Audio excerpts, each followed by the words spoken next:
How's it going, everybody? Bryan, Alvarez, and Dave Meltzer here, Wrestling Observer Radio, June 11, 2024. Figure4online.com/WrestlingObserver.com. Monday night here on the show, we got a lot to talk about here. We'll get into Raw a little bit later on, the go-home show for Clash at the Castle this weekend. But first off, a bunch of news to talk about, including Dax Harwood being out of action for the foreseeable future as he suffered a hematoma during a match at Dynasty. He gave Matt Jackson a pile driver onto a ladder, and his back got all messed up and swelled up to the size of a football. And not then. It swelled up in Saturday. It grew to the size of a football while icing it backstage, he said. Yeah, Saturday, and he was trying to hide it for a long time, and then finally he had to tell Doc Samson about it, and Doc said, you got to rest it, or it could, quote, lead to possible retirement. And so he is out of action. He's got to have a X-ray on his pelvis, and does not know when he will be back. Yeah, he's been in he said he's been in excruciating pain since that ladder match, and sleepless nights. I mean, bad enough to where he's not sleeping. He said even lying in bed he's in excruciating pain, but continued to wrestle. Didn't want to take himself out. Thought, I don't know, just thought he could gut his way through it. And I guess Saturday's match, after that match was over, the match with Claudio and Wheeler Yuta, I guess the pain and the hematoma and everything like that just got to where he kind of had to admit and see the doctor, and the doctor told him in no uncertain terms that, he needed to take significant time off. So pushed it about as far as he could. Best of luck to him, and hope he has as good a recovery, as full a recovery as is possible.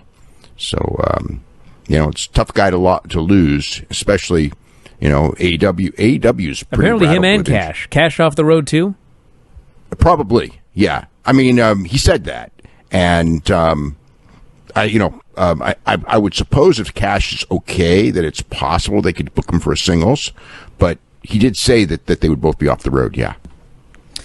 Ricochet also apparently is out of WWE. They shot an injury angle on Raw. And this maniac dude, the injury angle involved Braun giving him the lawn dart into the side of the production truck. And a power bomb through broken glass. That's the least of his problems. Do you remember when they did this to Ray? Yeah, of course. Everyone remembers. Very, very famous. It's a very famous thing that they just replayed on the WCW thing on last Tuesday night. Well, when they did it to Ray, I mean, it was a very, very famous thing, but, I went back and I rewatched all of those Nitros, and what actually happened, I mean, people's memory, he just kind of threw him, and then, Ray hit it with his head and fell down, landed on his feet, and took a bump and everything like that, and it was super safe and everything, but because of, the circumstances and everything. That Nash said that Ray wanted him to throw him through a window, and Nash said that that's probably not a good idea. So he just threw him against the side of the trailer instead of the window. Well, the point is, it was a very safe bump when Ray took it. But my God, when Braun Breaker threw this guy into this production truck, Ricochet hit the side of the truck and took a fucking flat back bump on the cement. And he splatted on the cement so hard. And, dude, he's out of here. I mean, I could not believe he took that bump on the cement to write himself, literally out of this promotion and probably going somewhere else. I mean, you don't have to half-ass it, dude, but you don't have to kill yourself on your last night in. Right. I mean, he is going somewhere else. That was brutal. Yeah. I think he's okay. I sure hope so, dude. I mean, he took the power slam off the platform onto the hood of the car and went through the glass and everything like that. And that's certainly not a fun bump at all. But I mean, no, not at all. I don't know, man. That bump that he took when he fell on the cement, I thought he hit his back of his head on the cement. I thought he was dead. And I went back and watched it, and he actually didn't. But he splatted. I mean, he splatted on the cement from quite a ways up, too. So, man, that's one way to go out. They stretchered him out. Samantha Irvin got in with him. He gave the old thumbs up. They got rid of him. And then Pat McAfee had to do the ring announcing, which That was amusing. It's just funny because it's like WWE doesn't have a second ring announcer on call. Like there's no one else back there that could have done this. They'd have had. You know, the thing that surprised me is if I didn't know he was leaving and I saw that angle, I would not. The last thing I would think is he was leaving. I would think it's an angle for this like big return. Him and Braun. Yeah, for him and Braun. I mean, especially when they had his fiance jump. You know, when they had Samantha jump into the ambulance. I mean, that's like classic pro wrestling angles for a guy to be out for, a couple of months and come back on a big pay-per-view months down the line. Well, to be honest, quite frankly, until he signs, I mean, something can always happen. Something can happen. Yeah, yep. But he could sign for a few years and come back. I mean, I don't think Braun's going anywhere. Well, yeah, I mean, but he's probably not. If he's going somewhere, I doubt it's for less than 3 years. And I don't know about picking up that angle in 3 years. I mean, anything's possible, but yeah. I mean, like you can shoot an angle for like 3-4 months down the road, or even 6 months down the road. But the idea of shooting an angle for 3 years, I don't know that one's ever been done in wrestling before. Well, it was also interesting because not only did they do that, but earlier on in the show.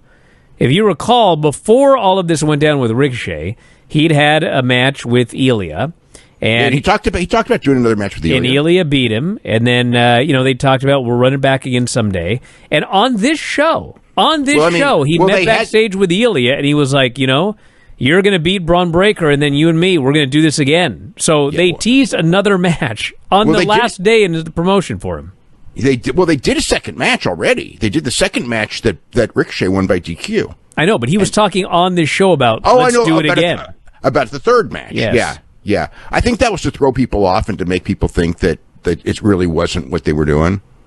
You know what I mean? Well, they teased it. Ain't going to happen. Yeah. Also, apparently headed to WWE is Hikuleo, which I think everybody knew for like ever now that eventually he was going to be coming in. Yeah, I would say probably at least a couple of years ago.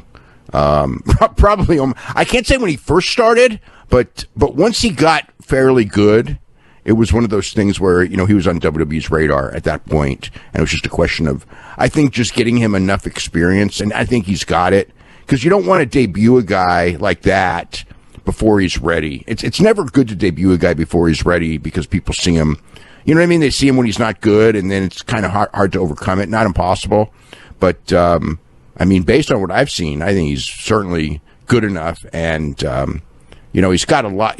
They don't have any giants right now. I mean, if you really think about it, I mean, Braun Strowman is the biggest guy, right? And Hikuleo's probably several inches taller. Well, Moss is still around. We just never see him. Yeah. Oh, yeah. Well, he's the biggest. He is employed. He is employed, but he hasn't been on TV in forever. No. So he'll probably be coming in, and obviously we'll need, we need people for Roman. So, he's going to need his crew to go up against Solo and his crew at some point down the road. So maybe Solo, maybe he's in Roman's crew, maybe he's in the other crew. Yeah. I mean, there's going to be, there's room for a lot of Islanders in that promotion right now because they're going to be taking up the big main event spots come WrestleMania and before, I think. All right, take us through these ratings. Not much to it. I mean, it's just Friday's numbers. I mean, I guess the first one is the Rampage show did 256,000 viewers in an 0.09. This is in the regular time slot, not out of the time slot. They basically did the same number in their regular time slot that they did the week before. Actually, slightly lower. Well, I mean, I think it was up 1,000 viewers and down 2,000 and 18 to 49. So basically, almost identical to what they did at 6:30 Eastern, which is not a terrible time slot, but it's not a good one. And 3:30 Pacific, which is in fact a terrible time slot to draw a lot of viewers. And this is 10 p.m., which isn't a great time slot, but it's a hell of a lot better than 3:30 in the afternoon. And I mean the deal with AEW, I mean, as far as when it comes to these shows, I mean, the one thing we've learned, this is the lowest number as far as viewers go. There have been some lower numbers in 18 to 49. And actually, in men 18 to 49, this is probably the lowest because they actually did a lot of women, not a lot by comparison with women, as per usual for this show. So essentially it was, the men viewership was way, way down. But the point of all this is that it's not like the women viewership was up. It was only up in percentage, but the men viewership was way, way down. But the deal is that they had announced on Wednesday nothing for this show except for Mina Shirakawa and Serena Deeb. And in a main event, this is one of the things is like they put on matches that aren't main events. They're not going to draw, that's the thing to turn these shows around. I mean, there's a lot that you could do, a lot of changes that could be made, but the big one is that you have to advertise and promote, and you have to also, have matches that people want to see. It's not enough to tell people there's a match. I mean, it's like Mina Shirakawa, good wrestler and everything like that, and she's had some exposure, in recent weeks. But still, it's like it's Mina Shirakawa and Serena Deeb. Is that a main event? And I think that one of the things that, for them to get, and I'm really surprised that he's doing it because literally they are literally negotiating this deal right now. You know what I mean? It's not like and like Wednesday's number. I mean, one of the reasons Wednesday's number was such a positive was because they're negotiating the deal right now. And given that's the case, you would think that you would be like, what you can't exactly do what WWE did, but when WWE was like negotiating the deal for CW, for CW, they loaded that show up with all the main roster talent, to boost the numbers. And it's like, I know Tony doesn't have the main roster talent to move to his thing that he doesn't already have, but you could still do better main events than this. But it's like, I know it's bad times, a lot of it's a throwaway, but this was the lowest total viewer number they've ever done in that time slot. And it's not like it's like the last 2 months where you're going against NBA playoffs and NHL playoffs. There was literally head-to-head. The top-rated show head-to-head was on Patrol Live. It was like, wasn't even like any big sports on Friday night at 10. So, it is what it is, but it's a lesson. It's not the first time this lesson's been told, but for Fridays and Saturday, for all the shows, you gotta have some main events, like real main events, and you have to promote them. And if you don't, people are not going to watch. They're still watching Dynamite, but the other two shows are based on what you got because there's not an automatic viewership. The Saturday show's got all kinds of competition every week. This one doesn't necessarily have the competition. Not the best time slot though, but man. And then SmackDown was down 207,000 viewers and 0.61. It's not terrible or anything. It is unique in the sense that last year, on the same day, the show was higher, and they were going against an NBA playoff game. So it is, and even it was higher in. I'm trying to think. It was higher in 18 to 49s, but it was higher in total viewers. From a year ago, it was down 3% in viewers, up 2% in 18 to 49, but. That year they were going head-to-head with NBA and they did 10.4 million viewers. So essentially, it's very rare for SmackDown to do worse than the show the year before, unless it's like a weird comparison, like the Roman Reigns 1,000-day deal. Obviously that killed what they were doing this year. But mostly, SmackDown's been well up from last year, and this week was not one. But it was still first by a wide margin in 18 to 49, and again, Friday night was not nearly as competitive when it comes to TV as it has been for the last few months. Right now, I guess probably until I mean, well, we got the finals of the Stanley Cup and the finals of the NBA playoffs coming up all the next week. In fact, Dynamite, is going Wednesday against the NBA finals, so it could get hurt. Once we get out of this, which is a couple more weeks, then it's kind of smooth sailing until the Olympics, and the Olympics will be should probably be pretty significant this year. All right, well, we got a whole bunch of shows coming up, starting with tomorrow's NXT. This is the follow-up to the Battleground show, and they did flat-out announce that Cody Rhodes is going to be there, so he's the big draw. They're trying to beat Wednesday's Dynamite by bringing in Cody. They might do it in total viewers. I wouldn't even be surprised. 18 to 49, it's still a gap, but Cody's a big draw. Like last week was 0.28 to 0.22. That's still a gap. But they're not going against the NBA. AEW is going against the NBA. They're bringing in Cody Rhodes. It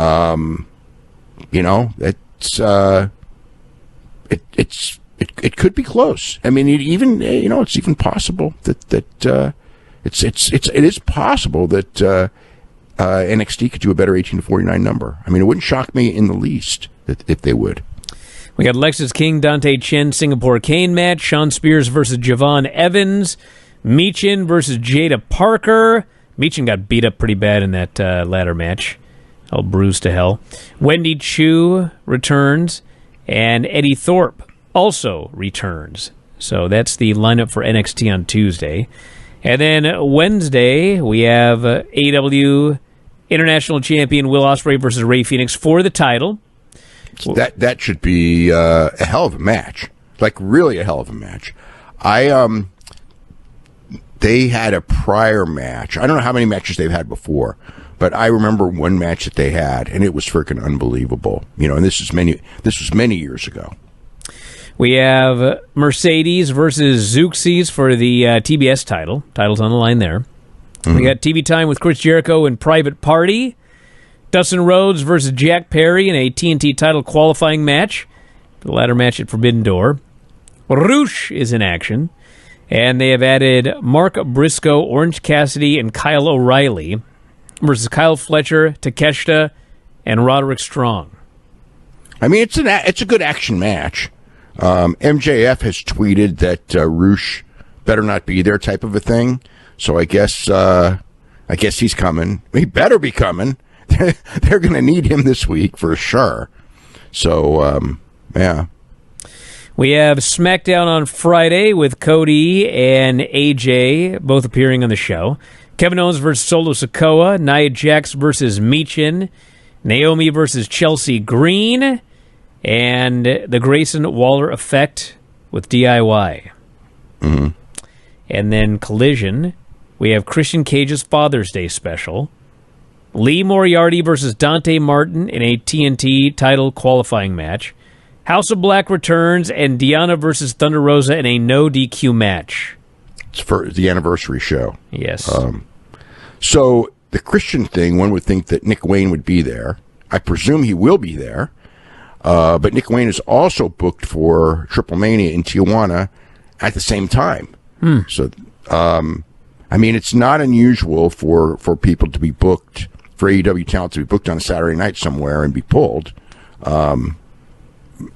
I have not heard. I've asked, is he, which show is he going to be on? And I have not heard, but I mean, one would presume, first priority is always the AEW show. So, I guess that means that, it's not like Nick Wayne was this giant draw for Triple Mania. He was just a guy out there, to be in a match, to basically be in a good match. That's what he was there for.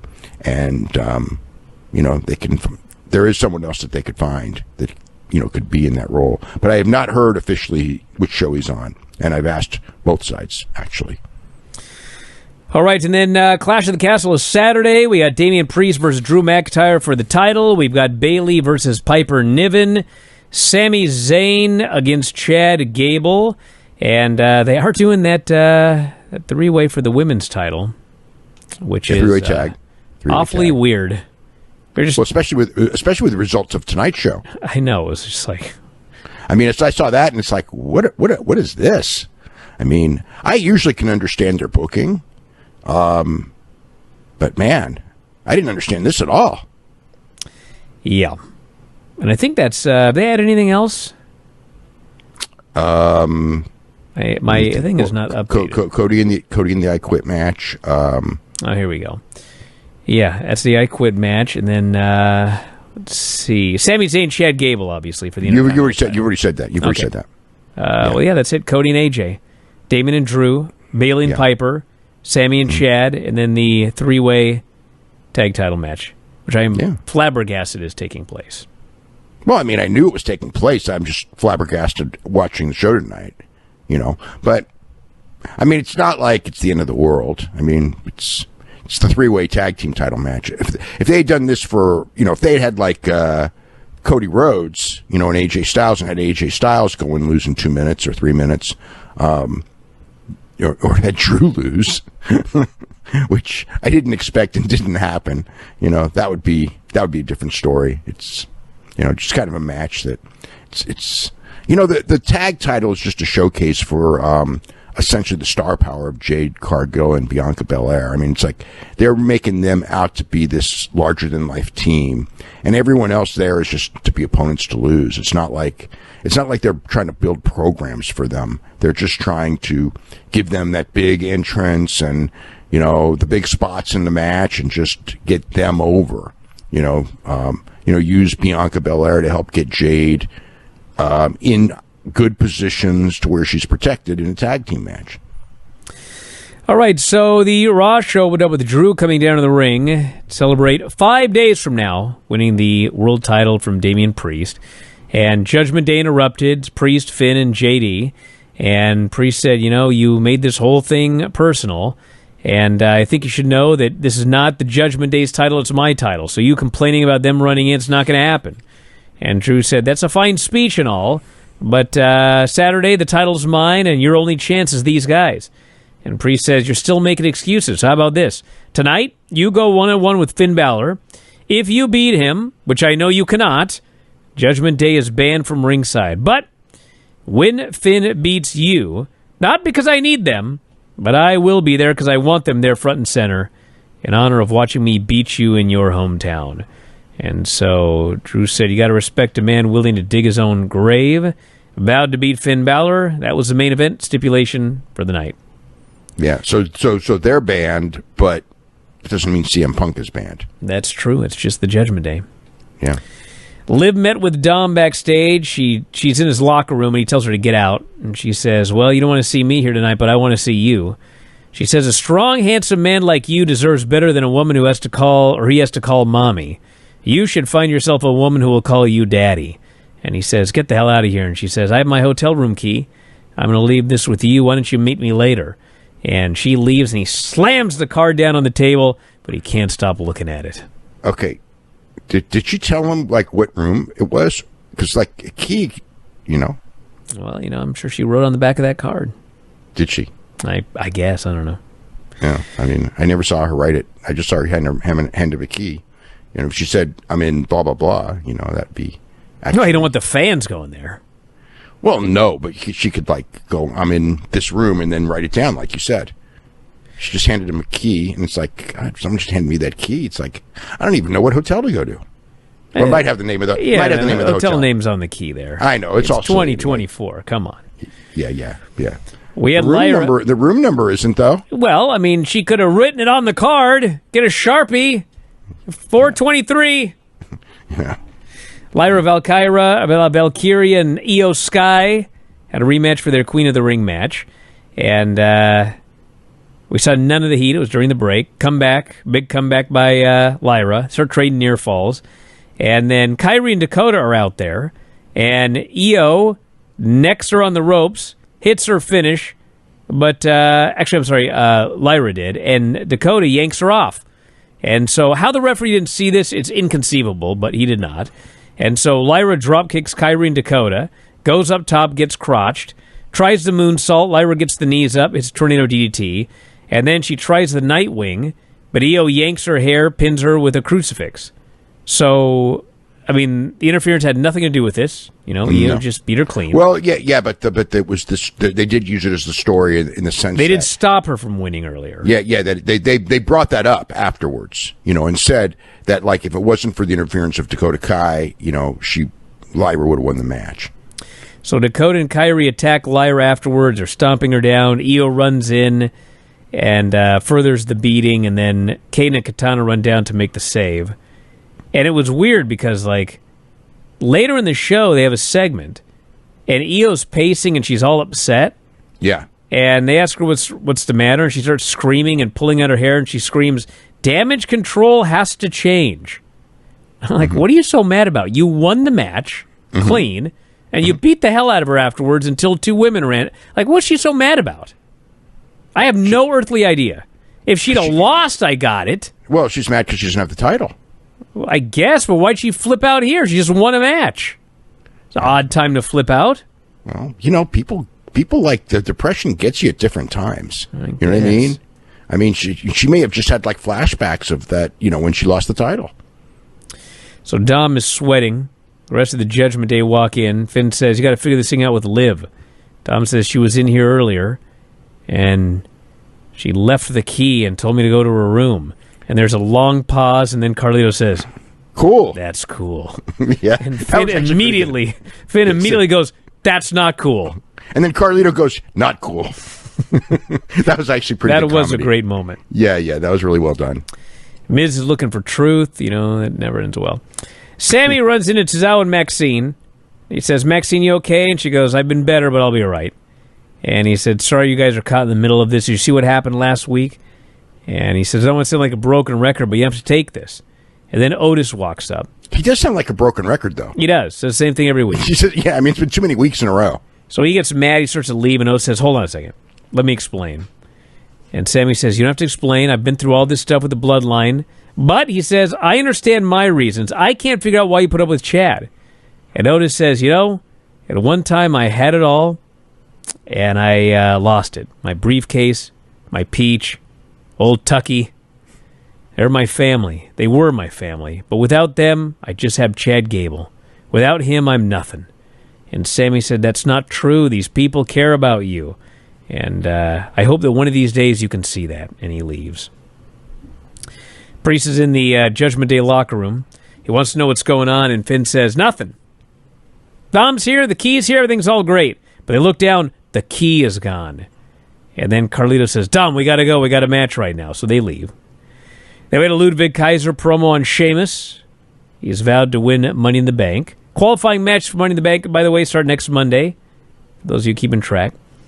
And then we had Judgment Day versus Braun Strowman, Rey Mysterio, and Dragon Lee in a six-person. So Dominic is back in the ring with his arms taped up. Yep, but he's there. And they had a long match, and they kept Strowman out forever. And it was funny because he keeps begging for the tag, and he can't get it. Begging for the tag, he can't get it. Finally, he's about to get it. He gets yanked off the apron, the spot they do in every match. He doesn't get it. So they start doing all this stuff, and then Ray and Dragon Lee, they do a bunch of dives. And then out comes Liv, and she jumps up on the apron, and Dom tells her to get out of here. He's on the floor, she's on the apron. And as they're arguing, Zelina hits Liv from behind. Liv flies off the apron. She lands on Dom in the mount. Yeah. And she starts seducing him. And so Zelina attacks her. JD and Ray tear him apart. And finally, Braun gets the hot tag. And he jumps off the apron to run around the ring and run everybody over with his freight train spot. Yeah. Why can't you do that without a tag? It's outside the ring.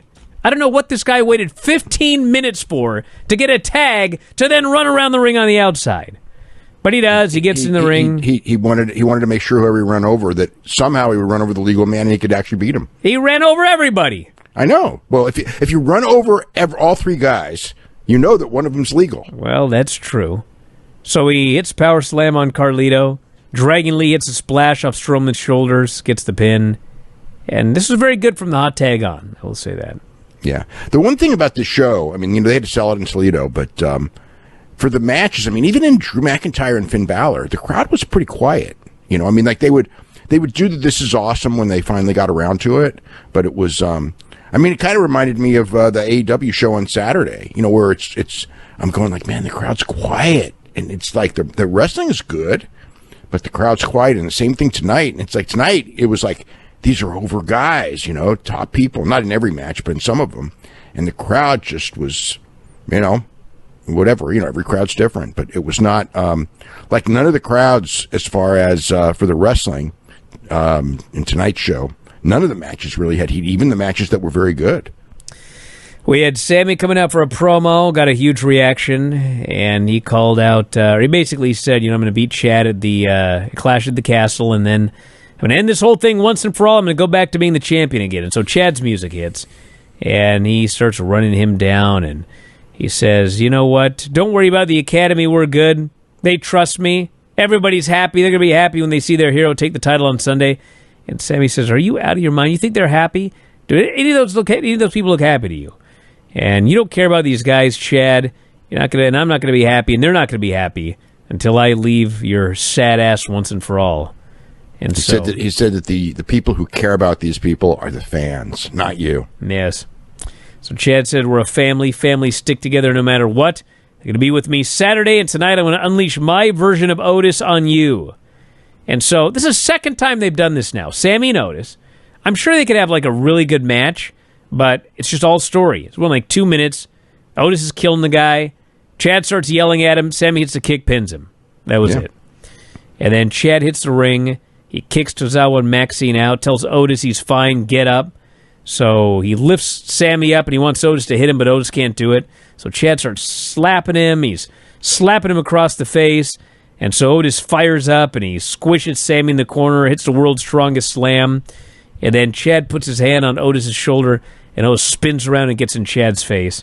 And Chad gets on his knees, and he's begging for mercy. And the fans are begging for him to hit Chad, but he pulls himself off, and he storms out of the ring, and he leaves. And Chad is so happy. Otis is not yet turned. Yeah. Well, I mean, these things are best to take their time on anyway, you know, because so many times... Well, something big's happening Saturday. Well, they have to advance it in some form. Yes. Yeah. I mean, either he begrudgingly helps him win the title, or he screws him out of the title. One or the other, right? Yep. I mean, that's the key to he's the key to the match. So then we go from that segment to Miz looking for Truth. They do a bunch of comedy. Truth thinks he's getting a match tonight with APA, but it's really AOP. And Miz is horrified. And yeah, because he thought he was going to wrestle, APA. Can't say this tag title reign is lighting me on fire.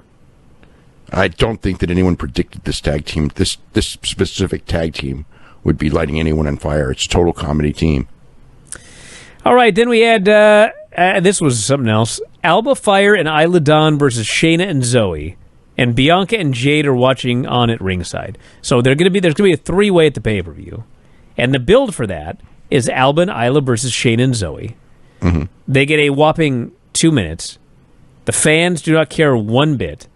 The last time Alba Fire and Isla Dawn had a tag team match on the main roster was January 19th. It's currently June 11th. Mm-hmm. And they were beaten in 2 minutes, choked out clean in the middle of the ring. Mm-hmm. Yeah. Why are they in this match? What is the point? Someone has to do a job, I guess? Yeah, maybe it's just that. Maybe it's just someone has to do a job. Maybe they'll get their win back at the pay-per-view, and they'll get the title, and we'll go like, oh, God. I don't expect that. I mean, it would make no sense to me to take the titles off of Cargill and Belair for a while.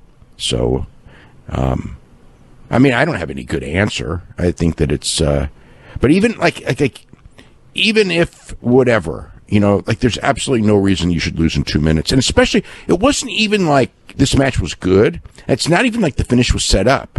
It's like they're just doing stuff. She's got a choke out of nowhere, and it didn't build to a finish. Like I was going like when the match ended, I was like, what the hell is this? Where did this come from? Maybe the idea was because Shayna lost on the NXT show, that they feel like, well, our main roster woman lost, so we've got to give her a quick win right now, which is fine, but it shouldn't have been over someone in the tag team title match on the pay-per-view a few days later. Made no sense. And we had all I was looking forward to on this show. Braun Breaker and Ilya Dragunov. They had a hell of a match. They had a great match. Yeah. And yes, early on, the crowd wasn't much into it, but, I mean, they got him there at the end. And we had This Is Awesome chants, and they were in some of the near falls there at the end. They beat the hell out of each other. They tried to work like an NXT PLE caliber match here on this Raw show. They got a ton of time. They did all their big spots. You know, the thing is they actually, and this is actually a good thing, they worked very slow. You know, like that was the thing. It's like this match, like usually when the NXT guys come up, they work faster than the main roster. These guys worked slower, but it was done in a way where everything had more impact because they took their time. And Ilya's selling is what made the match. It wasn't even like, you know, they hit harder than they usually do, but it was really Ilya's selling. He was almost like, he's kind of like an Ishii character. You know what I mean? Where it's like he doesn't work like everyone else, and he sells in a unique way, but it's so fantastic. And he can do that match with, you know, I don't want to say with anyone, but with most people. I mean, look, he could do it with Trick, you know, so it's like he's awesome. He's got a unique intensity, and he'll get over on the main roster if they don't, like, bury him because, again, of his uniqueness. So they just did everything. They had a hard-hitting, you know, chopping the hell out of each other, rolling Germans, crotch-lip suplexes, giant sentons, and they end up outside the ring.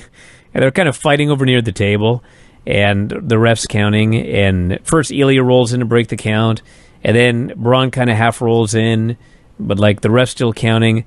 And this was not part of the match, but Braun looks at the ref and he just goes, "Stop the count!" And this ref stopped counting immediately. So Braun sends him to the post, ribs first. He spears him to death. He drops him ribs first on the table, sprints around ringside, mows him down with a spear.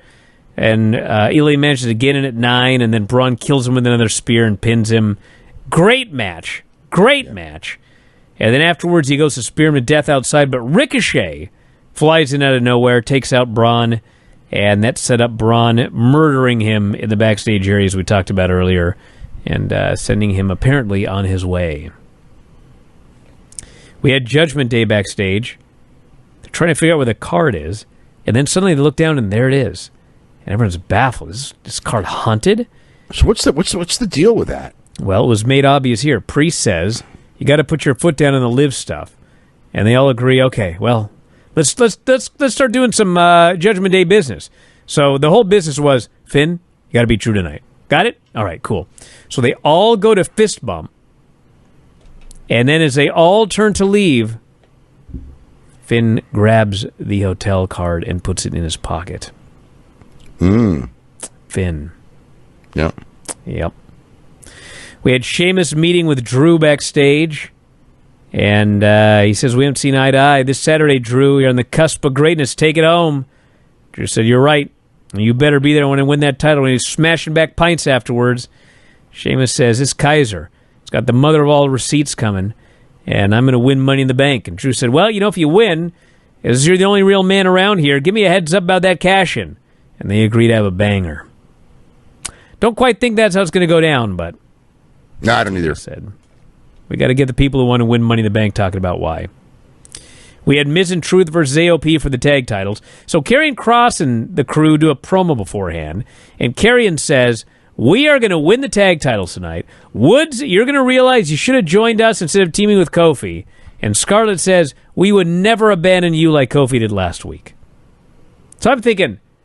You know, goddamn, may as well switch those titles. I mean, they're doing nothing on Miz and Truth and plays into the storyline of the New Day and everything. Well, they got there, and in about 3 minutes, they beat AOP. Miz rolls him up for the pin. Kofi and Xavier attacked Karrion outside for the distraction. So the whole story is that New Day cost AOP the titles to further that feud. And Miz and Truth still the champions. Then, yes, the main event was Drew McIntyre and Finn Balor. And it was a good match, but, you know, not a ton of heat. I think it probably would have been good to, like, really remind the live crowd what the stipulations were. Like, If Drew wins, if he wins this match, no Judgment Day. But you know what the problem is? Is like, what were the people rooting for? Well, exactly. It's two heels. Yeah, it's two heels. And like, Drew's making a babyface comeback, and literally there was no reaction to it until he did the kip up, and then they kind of popped a little bit. Yeah, but so Drew's working as a babyface, but he's been a heel, you know, especially against Punk and everything. And it's like the idea is that if he wins, like, there's can be, you know, everyone's banned from ringside. So in a sense, I guess that's who in storyline, you know, if you're put in that position, you know, of the interference and everything like that, you want the guy, you know, you want the fair fight. You want the guy fighting for the fair fight, which is Drew. And Drew is going to be the babyface in the match because they're in Glasgow, of course. But it's just, but they were in Toledo. And well, I know these Toledo fans should have known you want Drew to win because then your hero CM Punk can beat him for the title. Yeah, or they didn't figure that out. CM Punk can interfere and cost him the title too. Well, yeah, but if you're CM Punk, why would you want to cost Drew the title? You want to win the world title and you want to beat him. Yeah, you should be supporting him. He cost him the title already. Well, yeah, he wasn't thinking that day. Yeah, he may not be thinking again on Saturday. So Finn hits a sling blade, the drop kick in the corner, goes up top for the stomp. Drew avoids it, hits the Claymore, gets the pin. So no Judgment Day at ringside on Saturday. I have to presume Drew's winning. I don't care what's going on with CM Punk. I mean, you're gonna send Drew McIntyre to Clash at the Castle as the babyface and have him lose again with nobody there to screw him except I guess CM Punk. CM Punk could still screw him. He could. He'd be a massive heel in Scotland. Yeah. We didn't WrestleMania in Scotland this year? What's up? No WrestleMania in Scotland this year. I think maybe not in a year. I think Drew's got to win. Yeah. Drew should win and hold it till Mania and then lose to Punk. I mean, it seems like it writes itself, I think. Mania's too long. I think that Mania's too long. Mania's not as far as champion, but Punk's going to be back before then, and Drew's got to be the first feud. No, I guess he could beat him at SummerSlam, but Punk wants to main event WrestleMania. That's the whole point. Well, that's months away, but I mean, the thing is, Punk's going to, you know, probably be back. I don't know if he'll be back by SummerSlam. That's tight, not impossible, but tight. But certainly he'll be back, you know, September, October.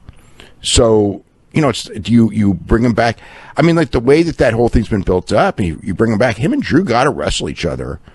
They can't wait for Mania. They got to do, you know, they maybe they could do a big climactic, you know, thing at Mania. That's not impossible. But as far as the first match, I don't think you can hold it off that long, because Punk can't come back and wrestle for like 4 months of different guys while keeping Drew away. Not the way they've shot this feud, I don't think. All right, let's see some of the mailbag questions here. Mailbag at WrestlingObserver.com. Lou here says, you wrote Tyson Fury made $100 million for his last fight. Do you have a rule of thumb for what a boxer takes of that $100 million after paying everybody? What would you say his take-home was? I don't know. You know, I mean, everyone's got different deals. It's like it could be a percentage, but whatever it is, Tyson Fury doesn't need to worry about money for the rest of his life. Although, you know, some of these guys, I say that, and some of these guys somehow find a way to squander hundreds of millions of dollars. I don't know how you do. I mean, I guess you do. You hire a whole bunch of people to hang out with you, like Floyd, and you know, you can go through that money, or you get into gambling, getting into, you know, or something like that. But whatever it is, it should be a lot. $100 million for a fight is incredible, especially because they're not drawn anywhere near $100 million for that fight. You know, it's not like he's, you know, that's a fair percentage. I mean, it's the Saudis they're paying for something else. They're not paying for based off the gate or anything like that. For Zez, if Conor only has 2 fights left, what are the chances he fights them out and then does a huge one-off in Saudi Arabia? Very possible. And he could make a ton of money. Yeah, I think that's possible. You know, and maybe they have them do, you know, the big thing is having all these guys, these washed up MMA guys, do boxing matches for whatever reason. I mean, I guess, you know, to them, I think that the feeling is that boxing training is easier because you're just training in boxing. Whereas MMA training, you got to do your boxing, you got to do your kickboxing, you got to do your wrestling, you got to do your jiu-jitsu.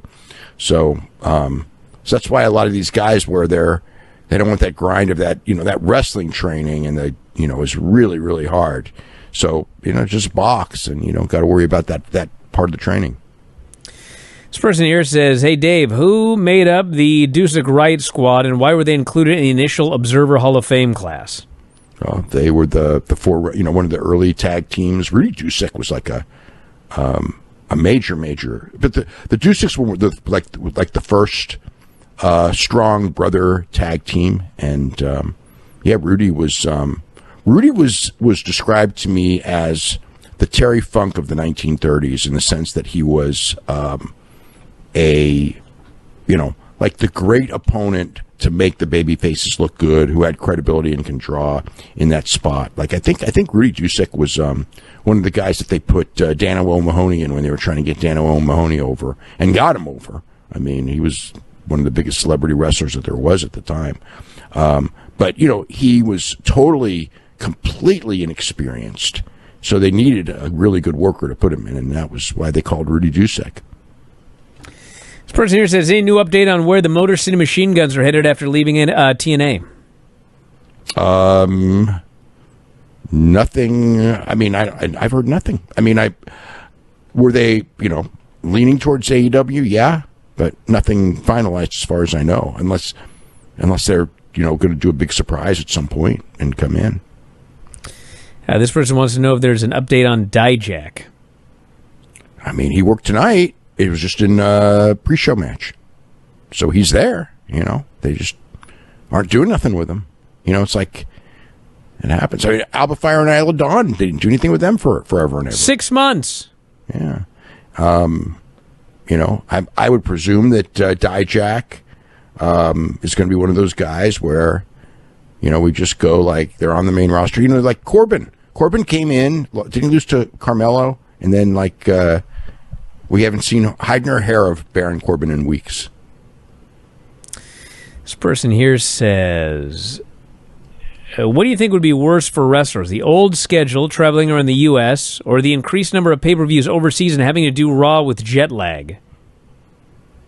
Oh, the old schedule is a million times worse than this. Because in the old days, you were still doing the European tours, and those were 2-week tours, and then you would fly back. You would be flying from a 2-week European tour where you wrestle every single night, and then you're flying from Europe back to the United States and having to do Raw anyway. So the old one was much worse than this. This is the best schedule that WWE wrestlers have ever had. This is the best schedule for it's the best schedule ever. I mean, I just remember with there were I guess the best schedule would have been Hawaii, but you made no money in Hawaii, because you would do 3, and in Hawaii, I mean, this is in the territorial days, you do 3 shows a week, and they were all short trips. You would be back at your hotel room that night, and you'd have all day at the beach every day. But the AWA was considered a great territory schedule-wise to live a normal life, because we were doing only maybe 16 shows a month, but those were long trips. It wasn't like these are short trips. But you had, Nick Bocklund used to tell me about I could go and be world champion and never have a day off and ruin my marriage, blah, blah, blah. Or I could work here and not make as much money, do 16 shows a month. That's, compared to every place else where you're doing 25 shows a month or more if you're in the Carolinas or something. So, 16 was considered a great working schedule. And, that ends up being, almost 200 dates a year. And there ain't nobody, I don't think that in AEW people even do 50 matches a year. I mean, maybe somebody does, but not too many. And finally, this person says, if the AEW video game ended up being a success, they're on sale for extremely low prices in stores as low as $3. Yeah, I don't think so. I never heard anything. I would figure that if it was a big success, I'd have heard. So I would say it was probably not. And also it was a big success, but they'd be working on the second edition of it by now, which I haven't heard hide nor hair of a second edition. All right, everybody. On that note, we're going to wrap it up for today. New Observers up on the front page, back issue as well. And make sure you check out yesterday's show. Dave and I were up with all of the weekend news and the NXT PLE recap and everything else. And we'll be back on Wednesday, AEW and NXT and all the rest of the news. And that's it. We'll talk to you again after a while.